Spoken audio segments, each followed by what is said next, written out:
Abandoned without a goodbye by Jamie Dornan, Dakota still can't get over all the sacrifices she made. The plane landed at Charles de Gaulle Airport in a cold drizzle. Dakota sat quietly by the business class window, looking out as if searching for a figure in the misty fog. But no one came to pick her up. No one had been waiting for her for a long time. Paris had always been the city of love. But to her, it was now just a discordant note in the unfinished symphony she and Jamie had written together. Dakota picked up the phone. No new messages. She played the last recording again, Jamie's voice ringing out, deep and familiar. Dakota, sometimes I wish we had met in another life. A place with no cameras, no roles, just you and me, for real. She closed her eyes. How long had it been since Jamie disappeared? 10 months? A year? Or was it just yesterday? No one knew, no one understood, and no one answered her. Point 2. The first days, when they first met at the 50 Shades of Grey audition, Jamie was cold and quiet. Dakota was shy, but her eyes sparkled with the light of someone who saw something more in the man before her. The first days of filming were tense, not because of the hot scenes, but because of the look they gave each other, so real, so meaningful, that both the director and the crew had to cut the scene several times because of overacting. Jamie was married at the time. Amelia, a gentle and reserved woman. But Dakota didn't care. She told herself she was just a co-star, just a character. Until one night, after filming lasted until 3 a.m., Jamie stood outside the dressing room, waiting for her.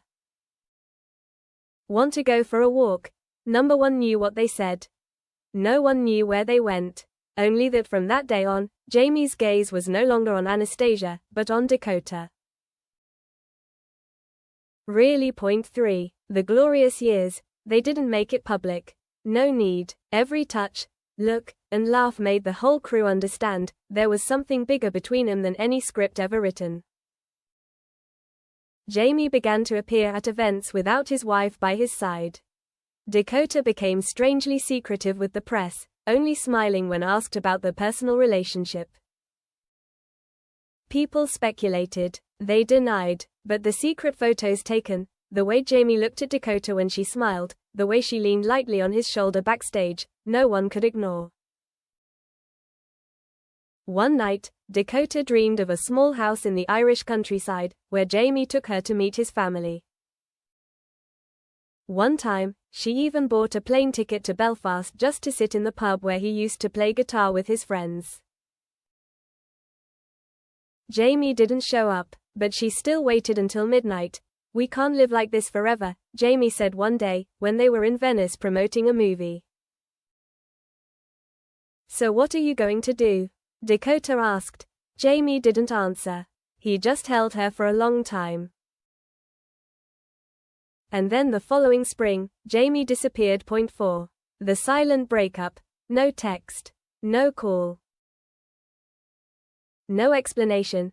Dakota woke up one morning in April to find that Jamie was no longer following her on Instagram. Emails bounced back. Phone calls went to voicemail. She called her manager. He was silent. You should forget about Jamie, Dakota. He's taken another path. Which path? Why not tell her? They had vowed never to leave each other without a word. Dakota began to break down. She refused to attend events, cancelled interviews, disappeared from social media. She was told to go to therapy. Maybe, but she knew that no therapy in the world could untie the knot in her heart, the void called Jamie Dornan. Unsent letters. In her Los Angeles apartment, Dakota keeps a small wooden box. Inside are the letters she wrote to Jamie after he disappeared. Some are angry. Jamie, you were a coward. You run away like we were never anything. You act like I am just a role, a shadow. Some are hopeful. Jamie, if you read this, come back. Just say the word, I will forgive you. I am still waiting. And there are letters with no words. just photos of them together, notes he left in her room with the scrawled words. "Don't forget to smile for me." She never sent any of the letters. Just like he never came back. 6. One last time. 3 years later, Dakota runs into Amelia, Jamie's ex-wife, at an exhibition in New York. Amelia saw her first, stepped forward, and handed her a small envelope. "I think you should read this."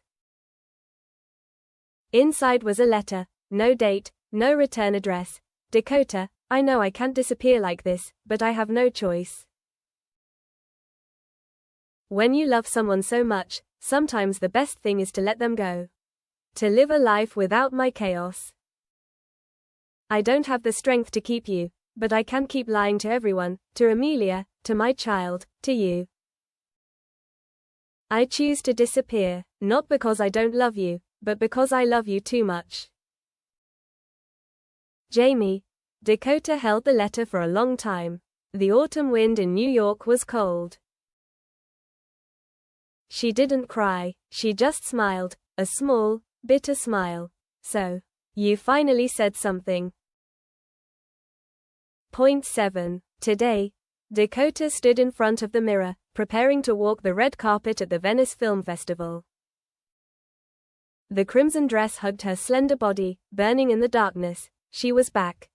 Stronger, more beautiful, but also lonelier than ever.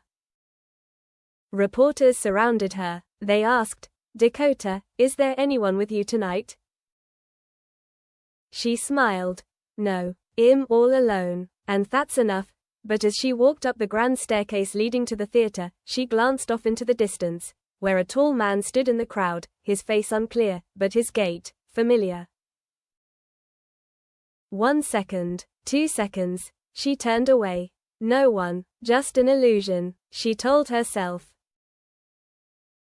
But deep down, she knew, there were people who, even when they left, stayed. Jamie never really disappeared.